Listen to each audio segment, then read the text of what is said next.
उत्तम आकिंचन्य।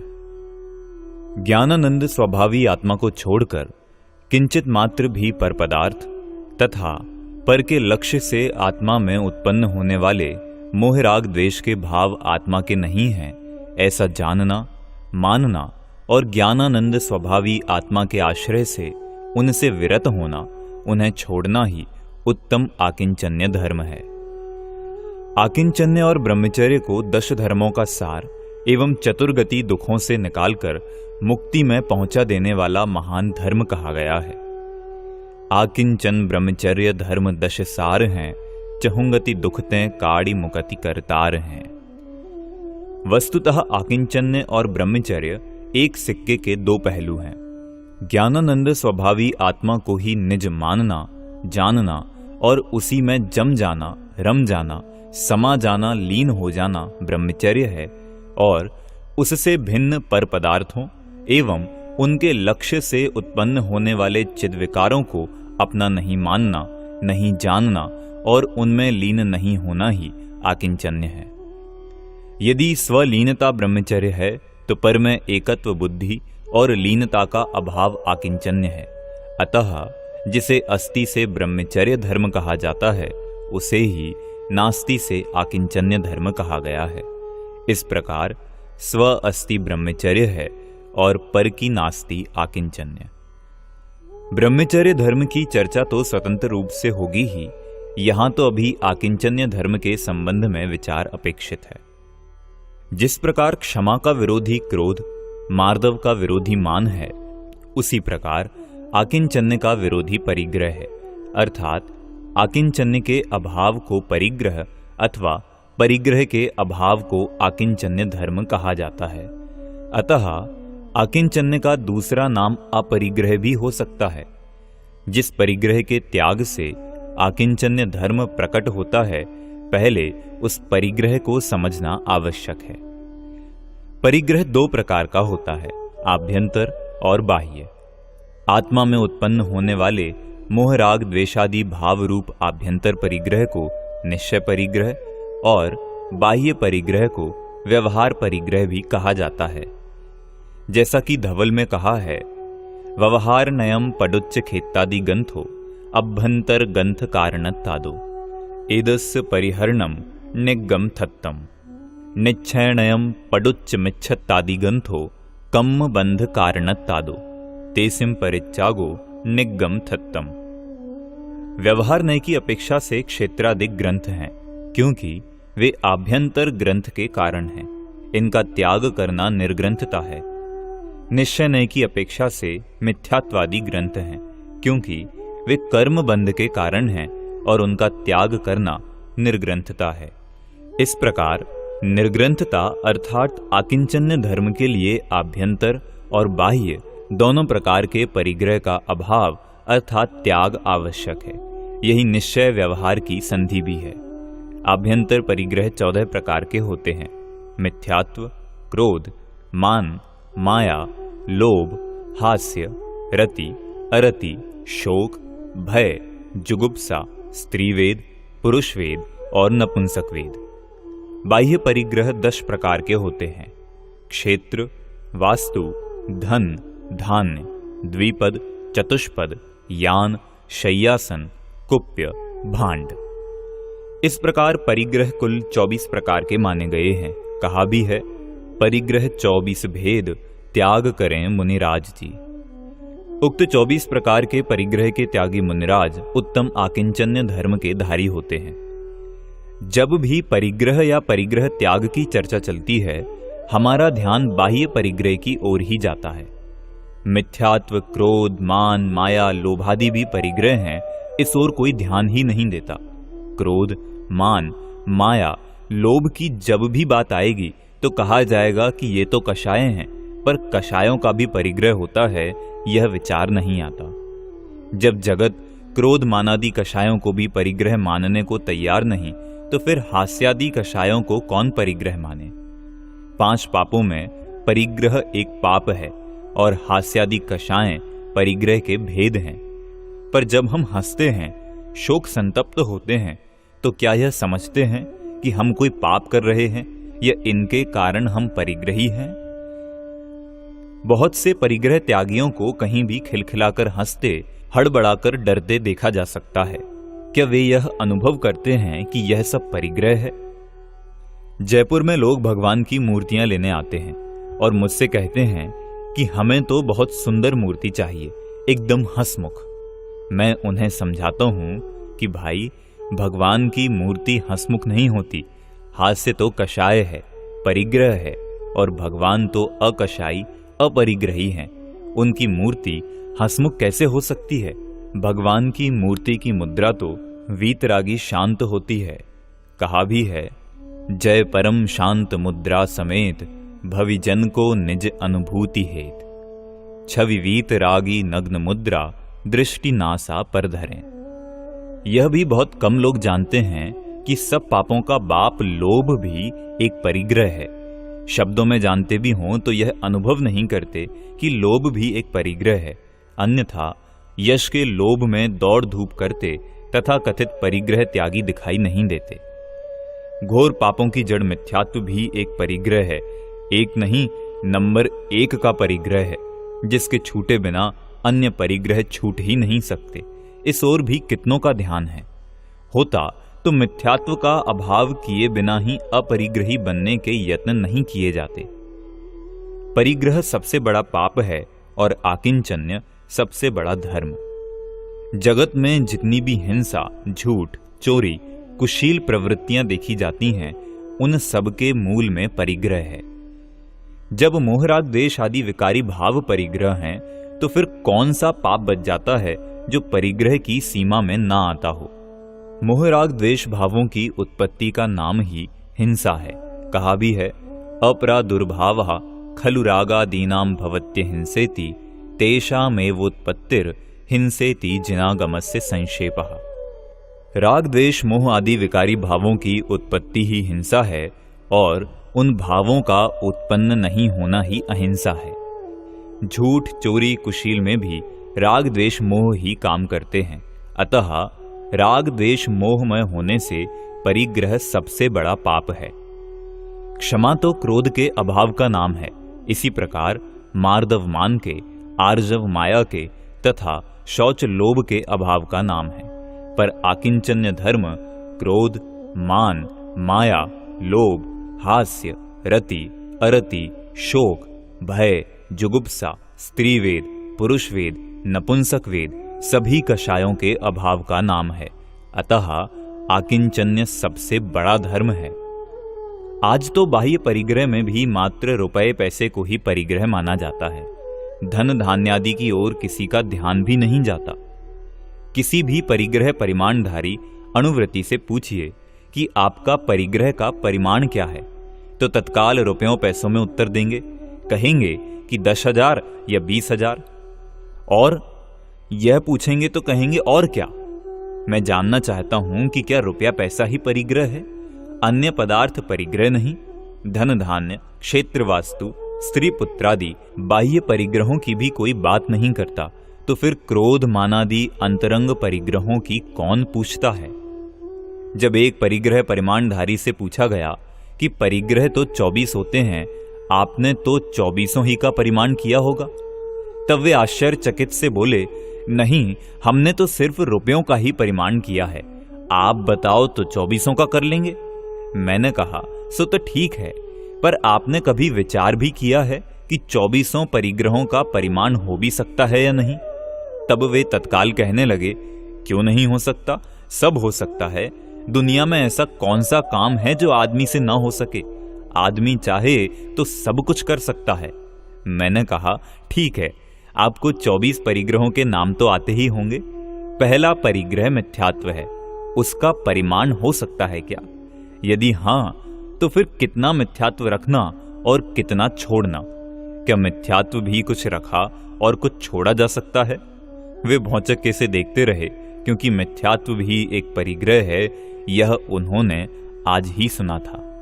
अस्तु, मैंने अपनी बात को आगे बढ़ाते हुए कहा, भाई, मिथ्यात्व के पूर्णतः छूटे बिना तो व्रत होते ही नहीं।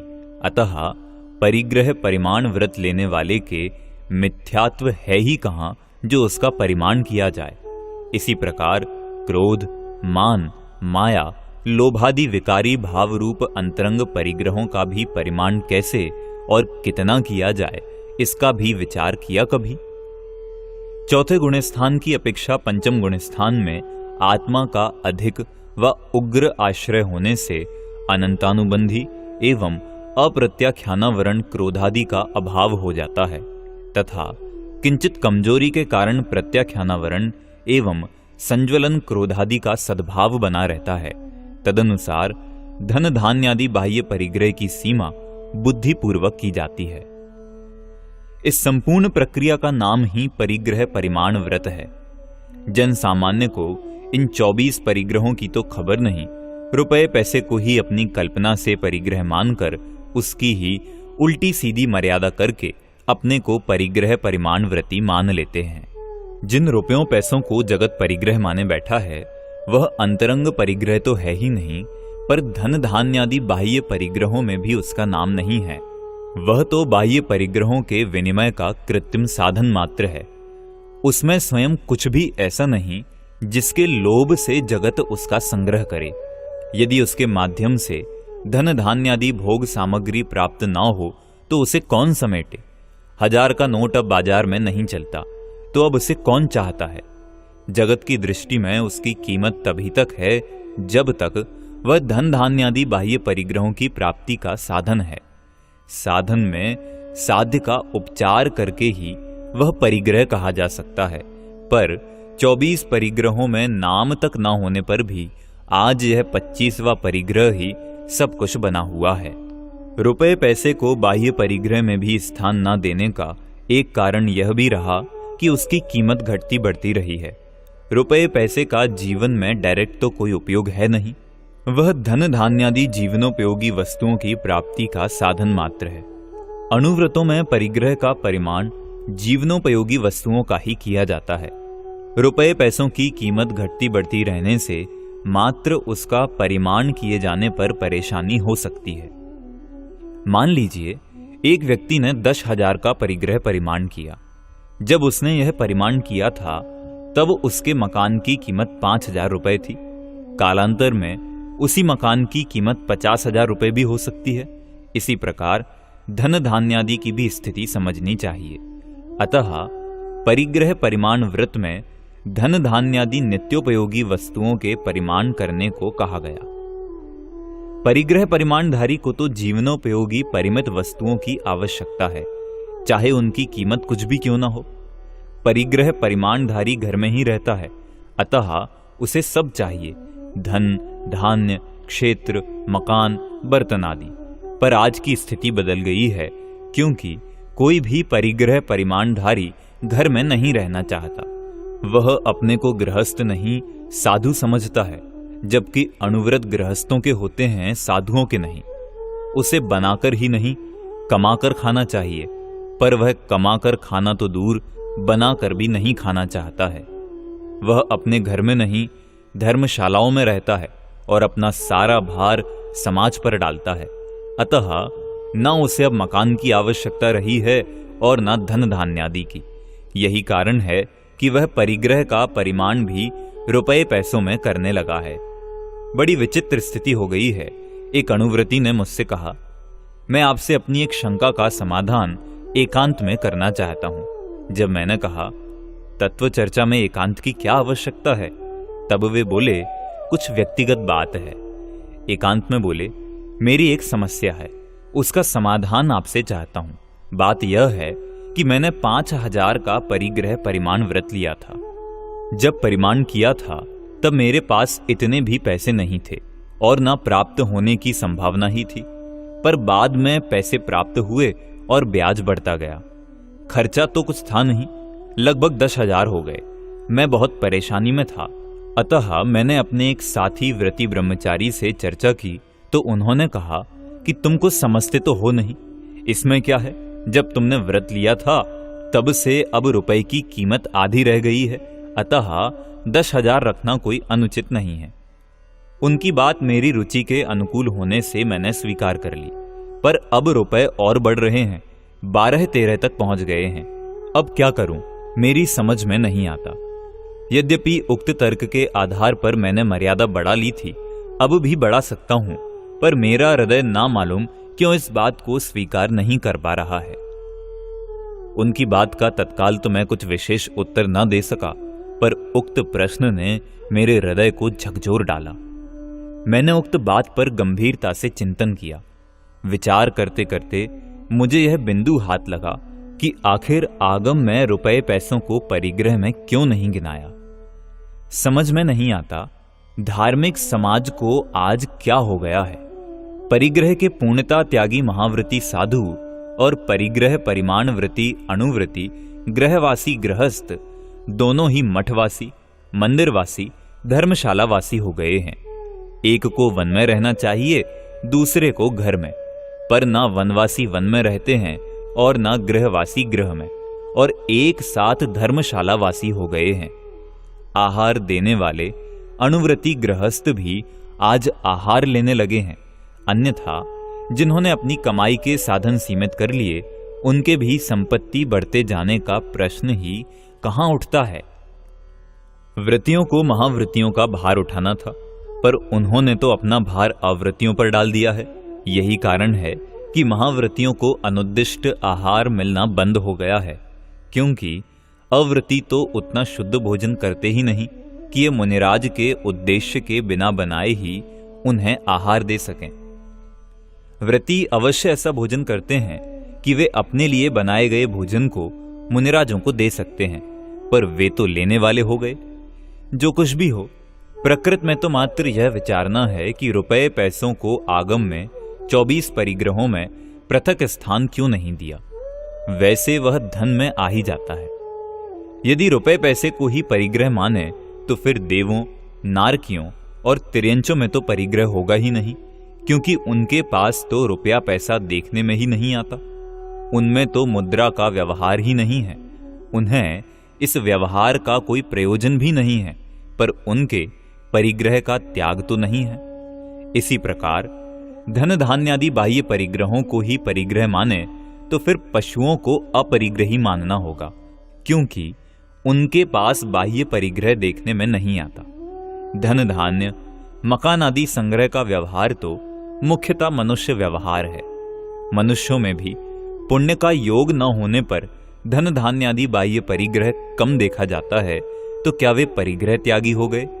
नहीं, कदापि नहीं। जब आत्मा के धर्म और अधर्म की चर्चा चलती है तो उनकी परिभाषाएं ऐसी होनी चाहिए कि वे सभी आत्माओं पर समान रूप से घटित हों। यही कारण है कि आचार्यों ने अंतरंग परिग्रह के त्याग पर विशेष बल दिया है। कार्तिक्यानुप्रेक्षा में कहा है, बाहिर गंथ विहीणा दलित मणुवा सहावदो होंती अभ्यंतर गंथम पुण न सक दे को विछंडे दुम। बाह्य परिग्रह से रहित दरिद्री मनुष्य तो स्वभाव से ही होते हैं, किंतु अंतरंग परिग्रह को छोड़ने में कोई भी समर्थ नहीं होता। अष्टपाहुड़ के भाव पाहुड़ में सर्वश्रेष्ठ दिगंबराचार्य कुंद कुंद लिखते हैं, भाव विशुद्धि निमित्तम बाहिर गंथस्य कीरये चाओ बाहिर चाओ विहलो अभ्यंतर गंथ जुत्तस्य। बाह्य परिग्रह का त्याग भावों की विशुद्धि के लिए किया जाता है, परंतु रागादि भाव रूप अभ्यंतर परिग्रह के त्याग बिना बाह्य परिग्रह का त्याग निष्फल है। बाह्य परिग्रह त्याग देने पर भी यह आवश्यक नहीं कि अंतरंग परिग्रह भी छूट ही जाएगा। यह भी हो सकता है कि बाह्य में तिल तुष मात्र भी परिग्रह ना दिखाई दे, परंतु अंतरंग में 14 परिग्रह विद्यमान हो।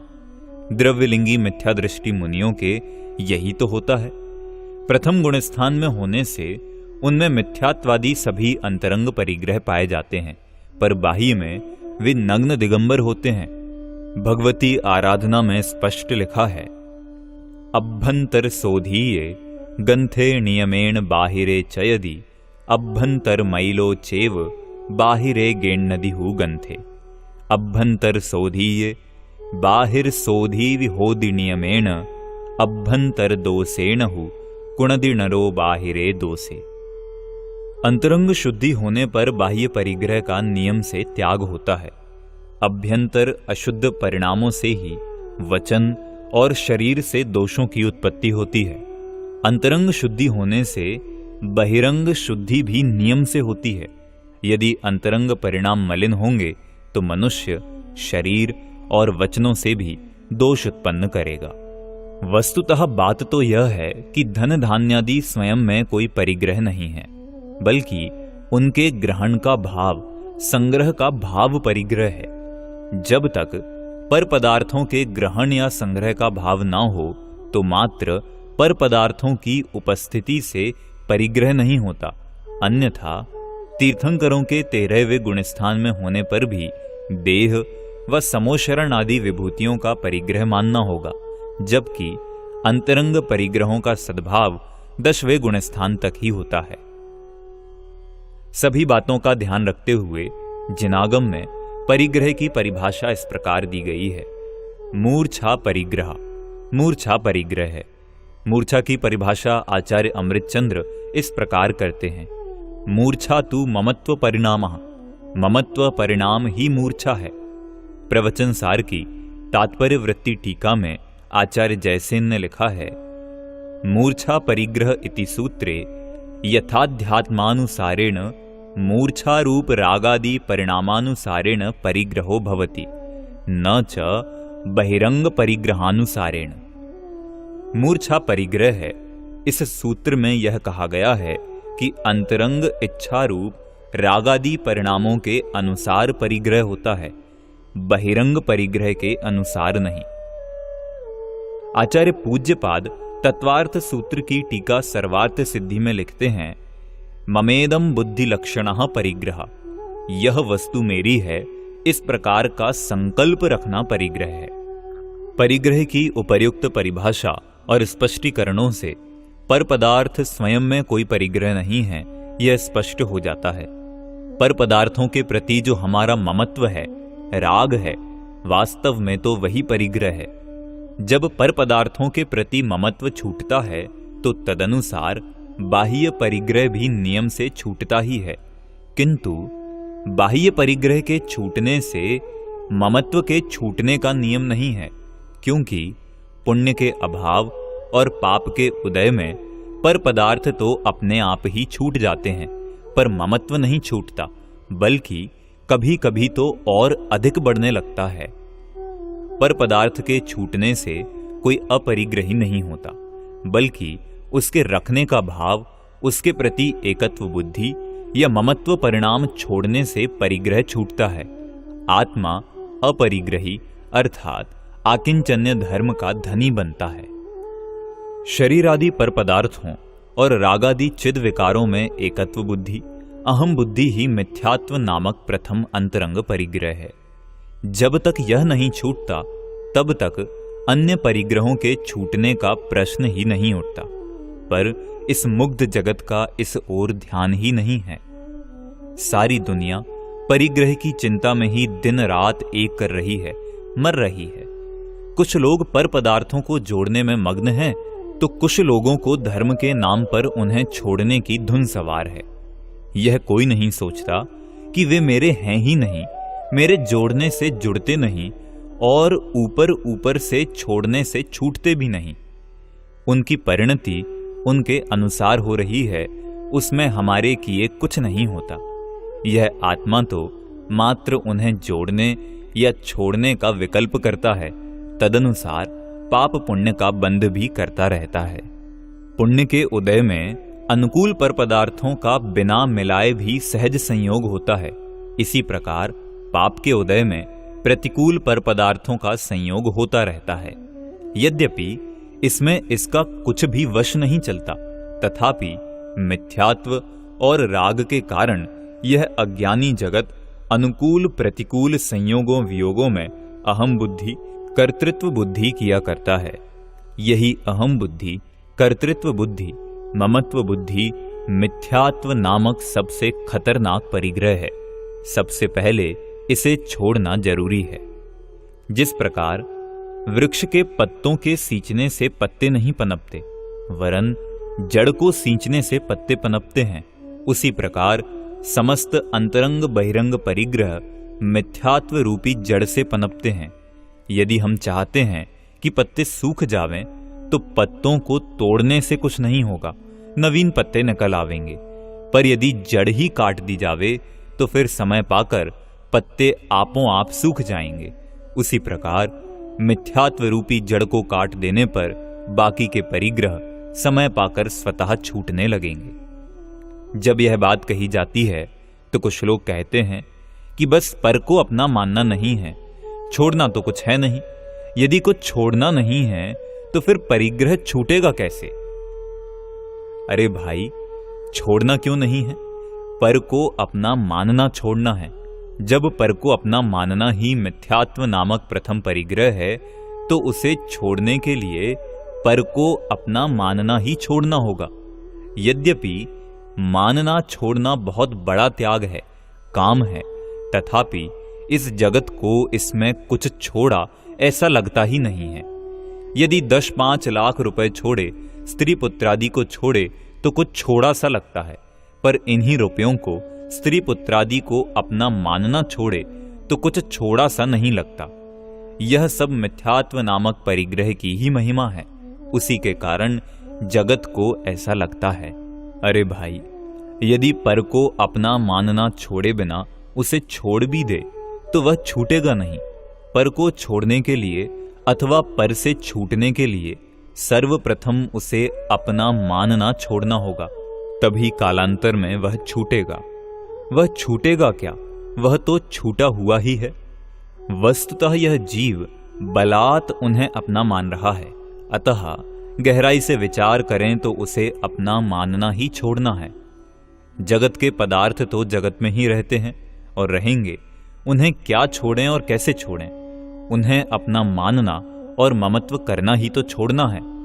देह को अपना मानना छोड़ने से, ममत्व छोड़ने से, उससे राग छूट जाने पर भी तत्काल देह छूट नहीं जाती, देह का परिग्रह छूट जाता है।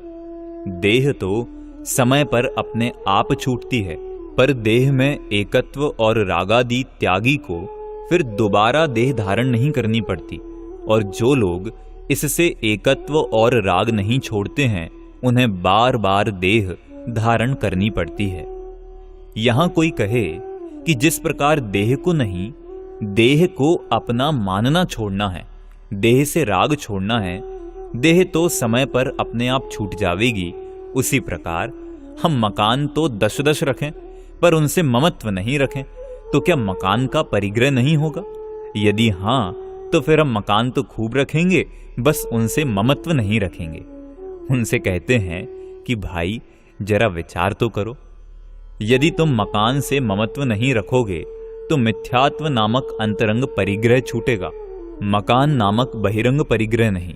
क्योंकि मकान आदि रूप बाह्य परिग्रह तो प्रत्याख्यानावरण संबंधी राग रूप अंतरंग परिग्रह के छूटने पर छूटता है, एवं अप्रत्याख्यानावरण संबंधी राग रूप अंतरंग परिग्रह के छूटने पर मकान आदि बाह्य परिग्रह परिमित होते हैं। इस प्रकार उसे अपना मानना छोड़ने मात्र से बाह्य परिग्रह नहीं छूटता, अपितु तत्संबंधी राग छूटने से छूटता है।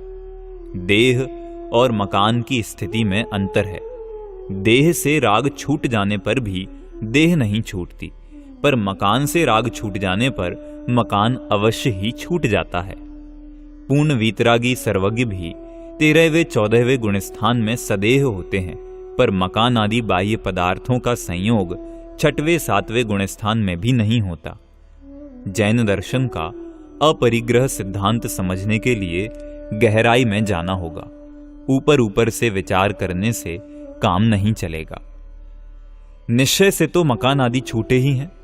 अज्ञानी जीव ने उन्हें अपना मान रखा है, वे उसके हुए ही कब हैं? यह अज्ञानी जीव अपने अज्ञान के कारण स्वयं को उनका स्वामी मानता है, पर उन्होंने इसके स्वामित्व को स्वीकार ही कहां किया? उन्होंने इसे अपना स्वामी कब माना?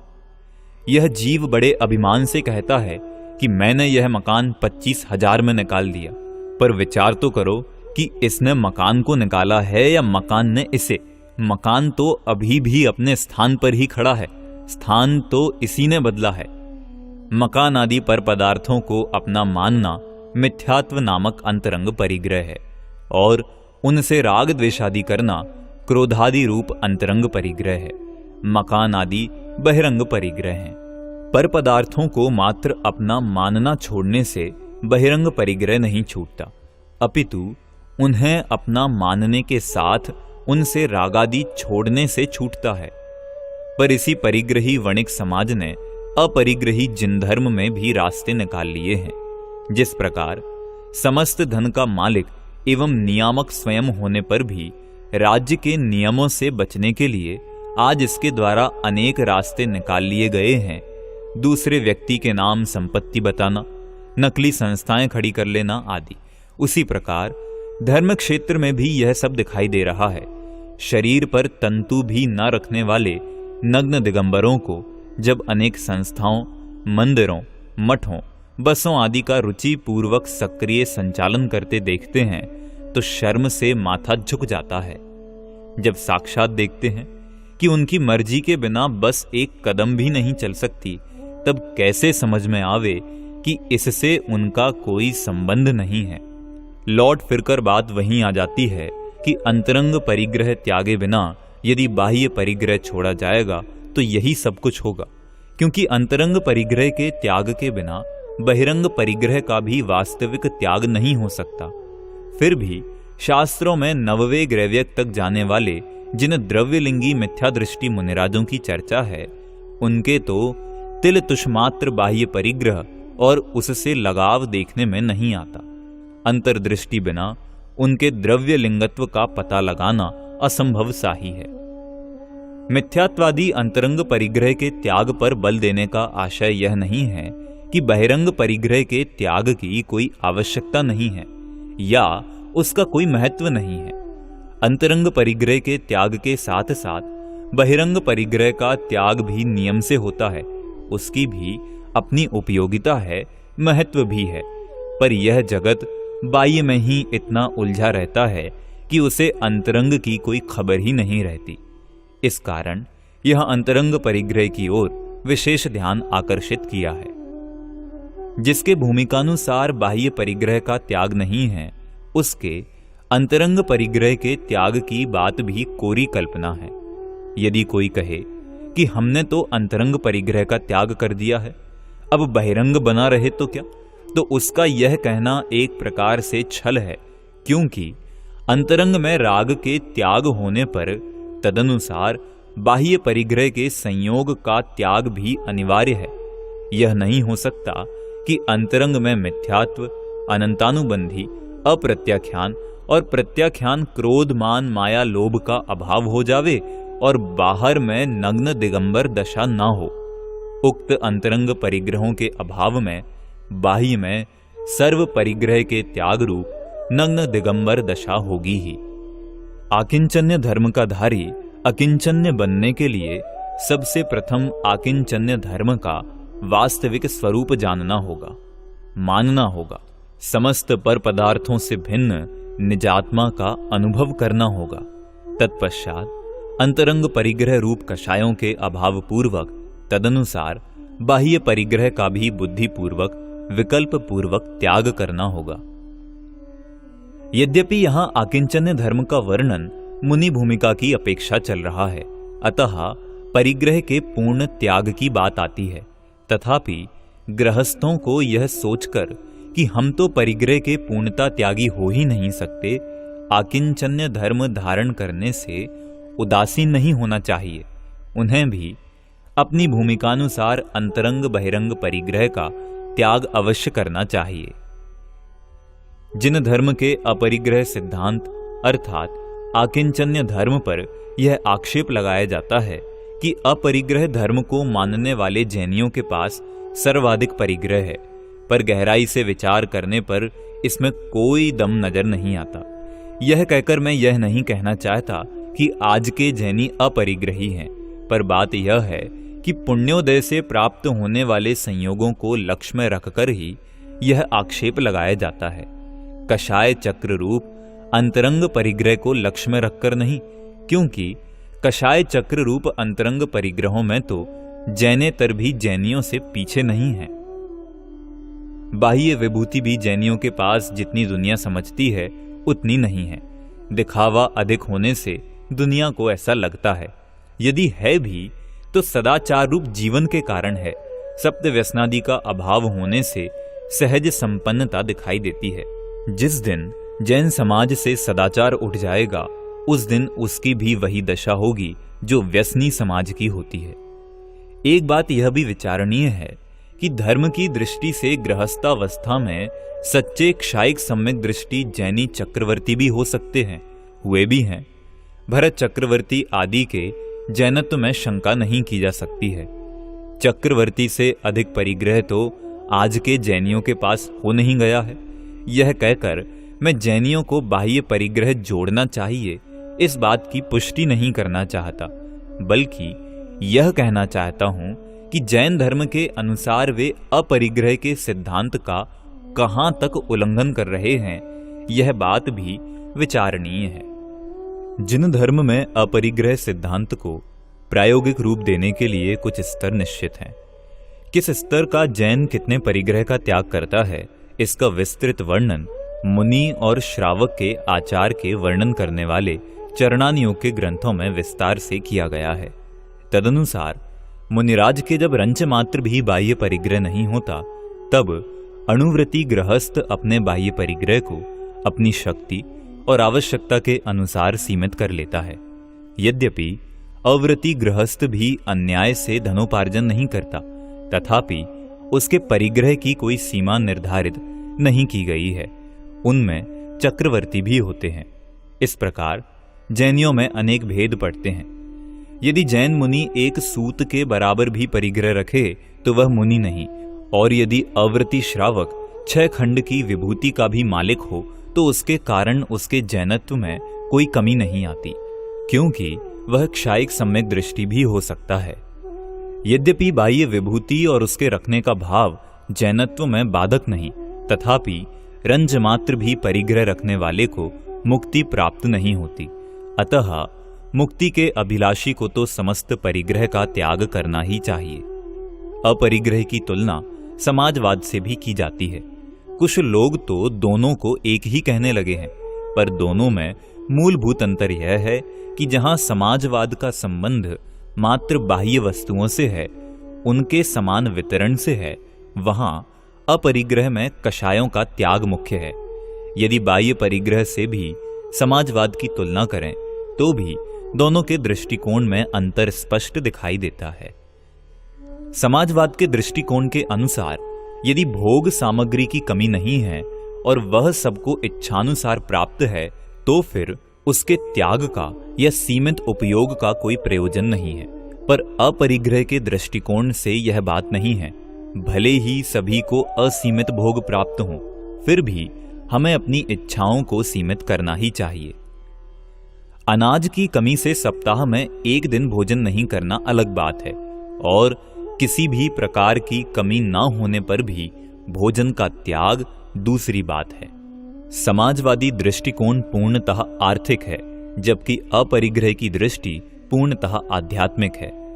यदि सबके पास कार हो और तुम भी रखो तो समाजवाद को कोई ऐतराज नहीं होगा, पर अपरिग्रह कहता है तुम्हें औरों से क्या, तुम तो अपनी इच्छाओं को त्यागो अथवा सीमित करो। समाजवादी दृष्टिकोण में परिग्रह को सीमित करने की बात तो कुछ बैठ भी सकती है, पर परिग्रह त्याग की बात कैसे बैठेगी? क्या कोई समाजवादी यह भी चाहता है कि संपूर्ण परिग्रह त्याग दिया जाए और सभी नग्न दिगंबर हो जाएं? नहीं, कदापि नहीं। पर अपरिग्रह तो पूर्णतः त्याग का ही नाम है। सीमित परिग्रह रखने को परिग्रह परिमाण कहा जाता है, अपरिग्रह नहीं। यहां जिस आकिंचन्य धर्म रूप अपरिग्रह की बात चल रही है, वह तो नग्न दिगंबर मुनिराजों के ही होता है। यदि सबके पास मोटर कार हो जाएगी तो क्या नग्न दिगंबर मुनिराज को मोटर कार में बैठने पर आपत्ति नहीं होगी? यदि समाजवाद ही अपरिग्रह है तो फिर मुनिराज को भी कार रखने में कोई आपत्ति नहीं होनी चाहिए, अथवा रेल, मोटर, बस आदि जो सवारी जनसाधारण को आज भी उपलब्ध हैं, उनमें भी अपरिग्रही मुनिराज क्यों नहीं बैठते हैं? इससे स्पष्ट है कि समाजवाद से अपरिग्रह का दृष्टिकोण एकदम भिन्न है। अपरिग्रह का उत्कृष्ट रूप नग्न दिगंबर दशा है, जो कि समाजवाद का आदर्श कभी नहीं हो सकता। समाजवाद की समस्या भोग सामग्री के समान वितरण की है और अपरिग्रह का अंतिम उद्देश्य भोग सामग्री और भोग के भाव का भी पूर्णतः त्याग है। यहां समाजवाद के विरोध या समर्थन की बात नहीं की जा रही है, अपितु अपरिग्रह और समाजवाद के दृष्टिकोण में मूलभूत अंतर क्या है यह स्पष्ट किया जा रहा है। समाजवाद में क्रोधादि रूप अंतरंग परिग्रह और धन धान्यादि बाह्य परिग्रह के पूर्णता त्याग के लिए भी कोई स्थान नहीं है, जबकि अपरिग्रह में उक्त दोनों बातें ही मुख्य हैं। अतः यह निश्चिंत होकर कहा जा सकता है कि समाजवाद को ही अपरिग्रह कहने वाले समाजवाद का सही स्वरूप समझते हों या नहीं, पर अपरिग्रह का स्वरूप उनकी दृष्टि में निश्चित रूप से नहीं है। यद्यपि परिग्रह सबसे बड़ा पाप है, जैसा कि पहले सिद्ध किया जा चुका है, तथापि जगत में जिसके पास अधिक बाह्य परिग्रह देखने में आता है उसे पुण्यात्मा कहा जाता है। शास्त्रों में भी कहीं कहीं उसे पुण्यात्मा कह दिया गया है। भाग्यशाली तो उसे सारी दुनिया कहती ही है। हिंसक को कोई पुण्यात्मा नहीं कहता। असत्यवादी और चोर भी पापी ही कहे जाते हैं। इसी प्रकार व्यभिचारी भी जगत की दृष्टि में पापी ही गिना जाता है। जब उक्त चारों पापों के कर्ता पापी माने जाते हैं, तब न जाने परिग्रही को पुण्यात्मा भाग्यशाली क्यों कहा जाता है। कुछ लोग तो उन्हें धर्मात्मा तक कह देते हैं। धर्मात्मा ही क्यों, न जाने क्या क्या कह देते हैं। तभी तो भर्तृहरि को लिखना पड़ा, यस्यास्ति वित्तम स नरः कुलीनः सह पंडितः स श्रुतवान गुणज्ञः स एव वक्ता सच दर्शनीयः सर्वे गुणाः कांचनम आश्रयन्ति। जिनके पास धन है वह कुलीन अर्थात अच्छे कुल में उत्पन्न है, वही विद्वान है, वही शास्त्रज्ञ है, वही गुणों का जानकार है, वही वक्ता है और वही दर्शनीय भी है, क्योंकि सब गुण स्वर्ण अर्थात धन में ही आश्रय प्राप्त करते हैं। तो क्या परिग्रही को पुण्यात्मा अकारण कहा जाता है? ऊपर से तो ऐसा ही लगता है, पर गहराई से विचार करने पर प्रतीत होता है कि इसका भी कारण है, और वह यह है कि हिंसादि पाप कारण, स्वरूप एवं फल तीनों ही रूप में पाप स्वरूप ही है, क्योंकि उनके कारण भी पाप भाव हैं। वे पाप भाव स्वरूप तो हैं ही, तथा उनका फल भी पाप का बंध ही है। किंतु परिग्रह में विशेषकर बाह्य परिग्रह के दृष्टिकोण से देखने पर इनमें अंतर आ जाता है। बाह्य विभूति रूप परिग्रह का कारण पुण्योदय है, पर है वह पाप स्वरूप ही। फिर भी यदि उसे भोग में लिया जाए तो पाप बंध का कारण बनता है, किंतु यदि शुभ भाव पूर्वक शुभ कार्य में लगा दिया जाए तो पुण्य बंध का कारण बन जाता है। कहा भी है, बहुधन बुरा हूं भला कहिए लीन पर उपगार सो। इस प्रकार बाह्य परिग्रह का कारण पुण्य, स्वरूप पाप और फल अशुभ में लगने पर पाप व शुभ में लगने पर पुण्य हुआ। यहां कोई कहे कि यदि यह बात है तो परिग्रह को पाप कहा ही क्यों है? वह भले ही पुण्योदय से प्राप्त होता है, पर है तो पाप ही। वह ऐसा वृक्ष है जिसमें बीज पड़ा था पुण्य का, वृक्ष उगा पाप का, और फल लगे ऐसे कि खावे तो मरे अर्थात पाप बंधे, और त्यागे तो जीवे अर्थात पुण्य बांधे। यह विविधता इसके स्वभाव में ही पड़ी है। यही कारण है कि सबसे बड़ा पाप होने पर भी जगत में परिग्रही को पुण्यात्मा कह दिया जाता है। वस्तुतः बात तो ऐसी है कि पाप के उदय से कोई पापी और पुण्य के उदय से कोई पुण्यात्मा नहीं होता, परंतु पाप भाव करे सो पापी, पुण्य भाव करे सो पुण्यात्मा, और धर्म भाव करे सो धर्मात्मा होता है। अन्यथा पूर्ण धर्मात्मा भावलिंगी मुनिराजों को भी पापी मानना होगा, क्योंकि उनके भी पाप का उदय आ जाता है। उससे उन्हें अनेक उपसर्ग एवं कुष्ठादि व्याधियां हो जाती हैं, पर वे पापी नहीं हो जाते। धर्म भाव के धनी होने से धर्मात्मा ही रहते हैं। इसी प्रकार किसी वेश्या या डाकू के पास बहुत धनादि हो जाने से वे पुण्यात्मा नहीं हो जाते, पापी ही रहते हैं। जगत कुछ भी कहे, पर सब पापों की जड़ होने से परिग्रह सबसे बड़ा पाप है और सर्व कषायों और मिथ्यात्व के अभाव रूप होने से आकिंचन्य सबसे बड़ा धर्म है। इस उत्तम आकिंचन्य धर्म को धारण कर सभी प्राणी पूर्ण सुख को प्राप्त करें, इस पवित्र भावना के साथ विराम लेता हूं।